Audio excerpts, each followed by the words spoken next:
हमारे यहाँ लिखा है कि एकादशी सहस्राणी वाजपेय शतानि च, 1000 एकादशी और 100 वाजपेय यज्ञ के प्रसाद पाने का जो फल है, तत्फलम समवाप्नोति विष्णु नैवेद्य भक्षणात्, वही फल भगवान को समर्पित किया गया जो प्रसाद है उसके पाने से मिल जाता है, भगवान को अर्पित किए हुए।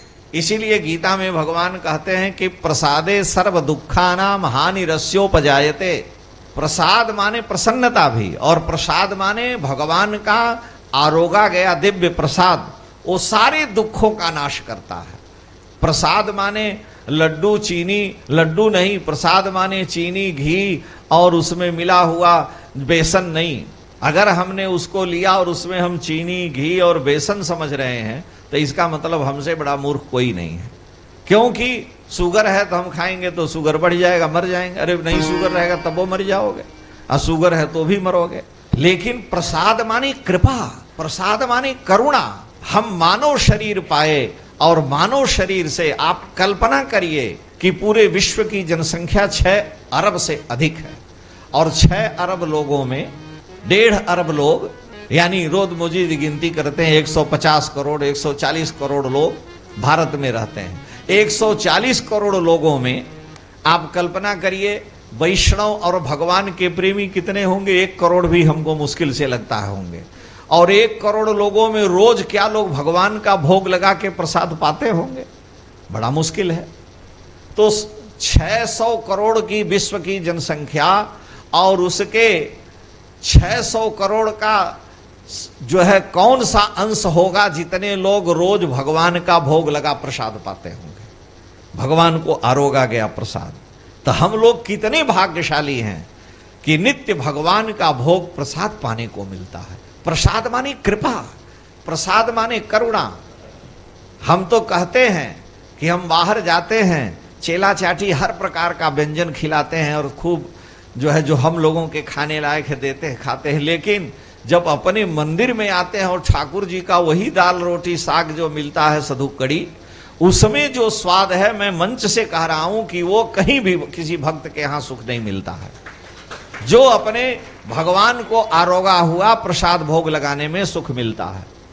पानीय वाली दाल हो, आधी रोटी जली हो, लेकिन जब ठाकुर जी को जहां नित्य भगवान का वंदन होता है, नित्य भगवान की स्तुति आरती पूजा होती है, ठाकुर जी को टूटे सूटे शब्दों में, हम लोग कौन शास्त्र के पंडित हैं, जो कुछ कहते हैं भगवान वो सुन लेते हैं और आरोगा गया है। वो प्रसाद पाने का जो सौभाग्य है वो दुर्लभ है। इसलिए प्रसाद, भगवान के प्रसाद की बराबरी एकादशी सहस्राणी, 1000 एकादशी और 100 वाजपेय यज्ञ भी। एकादशी सहस्राणी वाजपेय शतानि च तत्फलम समवाप्नोति विष्णोर नैवेद्य भक्षणात्। भगवान के प्रसाद की अनंत महिमा है। इसलिए महाराज ने कहा कि देवियों, यह साक्षात सच्चिदानंद में चरु वैकुंठनाथ का प्रसाद है, और रानियों ने बड़ी श्रद्धा से उसे ग्रहण किया है, और रानियों ने शुभ मुहूर्त में गर्भ धारण किया है। यह सामान्य प्रसाद नहीं, सतचित आनंदमय प्रसाद है, और इस प्रसाद की अनंत महिमा है। इसलिए प्राप्ति मात्रेण भोक्तव्यम नात्र कार्य विचारणा। भगवान का प्रसाद हाथ में मिला तो तुरंत ग्रहण कर लेना चाहिए, उसमें विचार ही नहीं करना चाहिए कि ये प्रसाद पावें, कब पावें, कल पावें कि परसों पावें। महाप्रभु वल्लभाचार्य जी महाराज जगन्नाथ भगवान का दर्शन करने गए, और उस दिन एकादशी थी। तो महाप्रभु वल्लभाचार्य जगन्नाथ भगवान का दर्शन करने गए, एकादशी तिथि पड़ गई, और इसी बीच में पंडे ने ला करके महाप्रभु के हाथ में जगन्नाथ जी का प्रसाद दे दिया। और वो चावल तो प्रसाद है ही, जगन्नाथ के प्रसाद को जगत पसारे हाथ। अब महाप्रभु विचार किए कि एकादशी का व्रत है और ये भगवान का प्रसाद है, अगर प्रसाद लेते हैं तो व्रत का नाश होता है, और व्रत की रक्षा करते हैं तो भगवान के प्रसाद का अपमान होता है। तो महाप्रभु अपने सैकड़ों शिष्यों के साथ, श्री वल्लभाचार्य जी महाराज, महाप्रभु वल्लभाचार्य जी नवनीत ठाकुर के जो उपासक थे, उन्होंने प्रसाद हाथ में लिया है, और उस प्रसाद की, भगवान के प्रसाद की महिमा सुनाने लगे। और महिमा सुनाते सुनाते 12 बजे दिन से 12 बजे रात और सवेरे 6 बज गया, आप लोग जानते हैं, प्रसाद की महिमा सुनाए और उसके बाद ज्यों 6 बजा सूर्योदय हुआ उन्होंने भगवान का प्रसाद सेवन किया, कोई दोष नहीं लगा। ऐसे हमारे आचार्यों ने भगवान के प्रसाद का सम्मान किया है।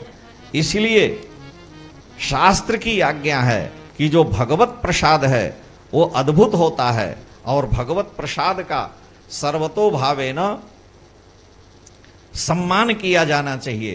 प्रसाद के अपमान का दोष बहुत बड़ा होता है, लेकिन बिना विचार किए जो है अगर व्यक्ति प्रसाद का अपमान कर बैठा तो निश्चित ही वो दोष का भागी होता है, दोष लगता है भगवत प्रसाद के अपमान से। मैं एक बड़ी अच्छी चर्चा इस विषय में हमें आती है स्मरण में। श्री जो रामचरितमानस के टीकाकारों में एक बड़े विशिष्ट विद्वान काशी के टीकाकार पंडित विजयानंद त्रिपाठी जी हैं, और पंडित विजयानंद त्रिपाठी जी ने इस विषय में बड़ी सुंदर चर्चा करते हुए एक उदाहरण दिया है, और उन्होंने जो उदाहरण दिया वो बड़ा विलक्षण है। उन्होंने लिखा कि भगवान के प्रसाद का जो प्रभाव है वो बहुत विलक्षण है। केवल मैं छंद पढ़ दे रहा हूं, अर्थ समझ में आ जाएगा। आचार्य जगत गुरु भगवान बैठे हैं, वो लिखते हैं, चरु विभाग विधि चित्त दय सुनो कहो मैं टेर। वो मैं पुस्तक लिए था उसी से पढ़ दे रहा हूं। चरु विभाग माने खीर के विभाग को, चरु विभाग में चरु विभाग विधि चित्त दय सुनो कहूं मैं टेर। सावधान धारण करो या में परे न फेर। हरि श्री कीरत सी हरि श्री कीरति सी निपही पटरानी है 3। इन्हीं में चरु बांटिए की विधि सुनहु प्रवीण। 350 रानिया में इन्हीं में ही अग्नि देवता ने कहा चरु ने हरि श्री कीर्ति में ही बांटना है। आधा चरु पहले नृपति कौशल्या को दे, करे भाग द्वय शेष को एक कह ले। दूजो को द्वय भाग करी निप प्रेरित दौरानी। अदेय सुमित्रा को मुदित सबहि भांति सुखदानी। उलट फेर चरु में भय, अब ये सबसे प्रधान बात जो मैं कहना चाहता था यहाँ। उलट फेर चरु में भय अनरथ होत महान। अगर प्रसाद के पाने में उलट फेर किया कि कल पाएंगे तुम रखे रहो हाथ में, तो श्री विजयानंद त्रिपाठी जी लिख रहे हैं कि उलट फेर चरु में भय अनरथ होत महान। परशुराम कौशिक जन्म जानत सकल जहान। और उदाहरण देते हैं कि परशुराम जी और कौशिक विश्वामित्र जी के जन्म को सब लोग जानते हैं, इसलिए सावधान है आप सब करवावहु यह काज। सकल जगत कल्याण को बीजारोपण आज। श्री विश्वामित्र जी और श्री परशुराम जी महाराज, विश्वामित्र जी की जो बहन थी उनका नाम सत्यवती था, और वो ऋषिक महर्षि की पत्नी थी। विश्वामित्र जी की बहन यानी गाधी राजा की पुत्री सत्यवती का विवाह ऋषिक जी से हुआ। रामार्चा महात्म्य में भी लिखा है, महाभारत की चर्चा है। और उन्होंने ऋषिक महर्षि ने पुत्र की कामना से प्रसाद दिया अपनी पत्नी को, कहा ये तुम्हारे लिए है, ये अपनी मां को दे देना। तुम पाओगी तो ब्राह्मण पुत्र होगा, तुम्हारी मां पाएगी तो क्षत्रिय पुत्र होगा। तो मां ने बेटी से कहा कि तुम्हारे पति हैं, तुम्हारे लिए कोई स्पेशल बनाए होंगे, तो तुम अपने भाग वाला हमें दे दो, तुमको तो ब्राह्मण पुत्र चाहिए। तो ब्राह्मण पुत्र तो सामान्य काम चल जाएगा, लेकिन क्षत्रिय पुत्र तेज हो, बल हो, शक्ति हो, राज चलाने वाला हो। तो मां की बात बेटी ने मान ली। सत्यवती ने अपना प्रसाद मां को दे दिया, मां का प्रसाद अपने पा लिया। परिणाम क्या हुआ? ऋषिक महर्षि ने पत्नी से पूछा तुमने पा लिया? उन्होंने कहा हाँ। ध्यान में उन्होंने जान लिया, अरे कहा तुमने तो बड़ा भारी दोष किया। जो प्रसाद मैंने ब्राह्म मंत्र से अभिमंत्रित किया था उसको तो तुमने अपनी मां को दे दिया, जो तुम्हारे लिए था, जिससे ब्राह्मण बालक होता। और जो प्रसाद मैंने छात्र मंत्र से अभिमंत्रित कर दिया था वो तुम्हारे मां के गर्भ में जाना चाहिए, तुमने पा लिया, तो तुम्हारे गर्भ में क्षत्रिय तेज वाला बालक आएगा।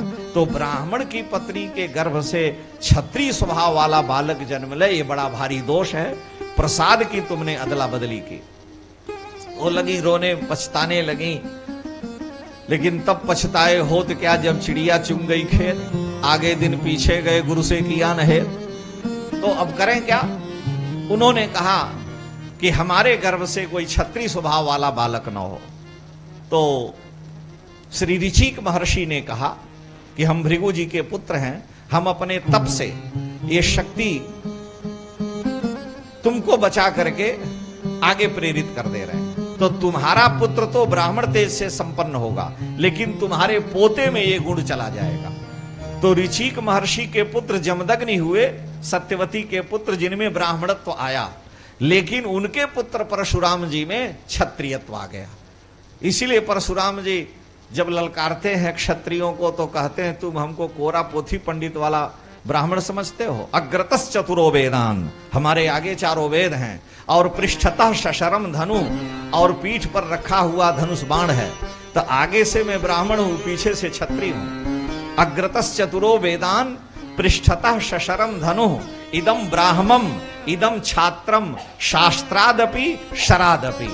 शास्त्र से ब्राह्मण है और धनुष बाण धारण करने के कारण क्षत्रिय है। आजकल बहुत से ब्राह्मण लोग परशुराम जी का झंडा लेके चलते हैं कि हम परशुरामी ब्राह्मण हैं। परशुरामी ब्राह्मण तो तुम डुप्लीकेट हो गए भाई। जब परशुराम जी स्वयं कह रहे हैं कि हमें क्षत्रिय भी है ब्राह्मणत्व तो भी है, तो कैसे होगा? अरे भगवान कपिल हैं, भगवान वामन हैं, ये विशुद्ध हैं। लेकिन लोग मनाते हैं, हमारा किसी का विरोध नहीं, लेकिन जो शास्त्र कह रहा है ये मैं यहां कहना चाहता हूं।